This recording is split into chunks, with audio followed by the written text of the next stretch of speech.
போகிறது. எனக்கு பண்ணையவர்கள் பக்கத்தில் இருக்கும் போது 10,000 எதிரிகள் இருந்தாலும் சந்திப்பேன்.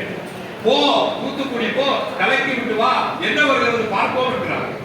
பொதுவாக உங்களுக்கு தெரிய வேண்டும், பொதுச் செயலாளர் என்று சொன்னால் மாநிலத்திற்கு மயிலாடுதுறையிலிருந்து அவர் புறப்பட்டு வருகிறார், நான் தென்காசியிலிருந்து புறப்பட்டு வருகிறேன் என்று சொன்னால் அவர்களுக்கு தொகை செலவாகும். வெளியில் பணம் எடுத்ததாக வரலாறு இருக்கார்.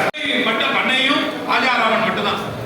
ராஜாராமன் அங்கிருந்து அவர் கார் எடுத்து உங்களை கூட்டிட்டு வருவார், இல்லைன்னா பண்ணையவர்களுக்காக எல்லாரும் வருவார். மாநில தலைவர் திரு பண்ணை சொக்கலிங்க பிள்ளைவர்